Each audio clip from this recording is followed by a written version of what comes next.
मित्रांनो, हैदराबाद गॅझेट नेमका काय आहे याच्याबद्दल आज आपण थोडीशी माहिती घेऊयात. समजून घेऊयात हैदराबाद गॅझेट नेमका काय आहे. काय आहे हैदराबाद गॅझेट? हा निजाम काळातील दस्तावेज आहे. त्यात गावागावातील संपूर्ण माहिती, जसे की लोकसंख्या, गावातील जाती जमाती, किती जनावरे, झाडे, संपूर्ण माहिती याच्यामध्ये त्याची देण्यात आलेली आहे. Gazetteer of the Nizam dominance हे त्याचं मूळ नाव आहे. हैदराबाद गॅझेट हा 1918मध्ये निजाम सरकारने जारी केलेला एक अध्यादेश आहे.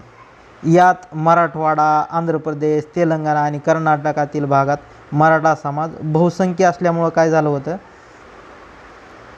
बहुसंख्य होता, परंतु त्यांचा सत्ता आणि नोकऱ्यांमध्ये सहभाग नगण्य होता. यामुळे निजामाने त्यांना राखीव जागा देण्याचा निर्णय घेतला होता. गॅझेटमध्ये मराठवाडा आणि कुणबी यांना एकच समजले गेले आहे.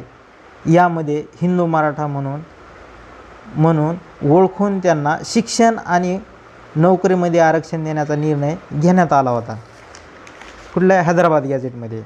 आणि नंतर काय झालं, 1918च्या गॅझेटनुसार हैदराबाद संस्थानातील 17 जिल्ह्यांमध्ये सुमारे 98,45,000 लोकसंख्या होती.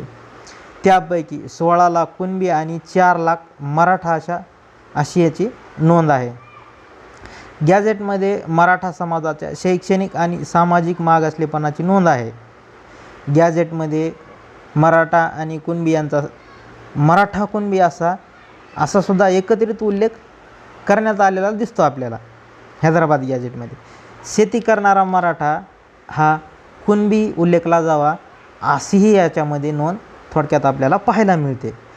तर त्याच्यानुसार आपल्याला 2025मध्ये जरांगे पाटलांनी केलेल्या आंदोलनामध्ये आरक्षण द्यायचं की नाही याचा सरकार निर्णय घेईल. ते आपण पाहूयात काय आहे.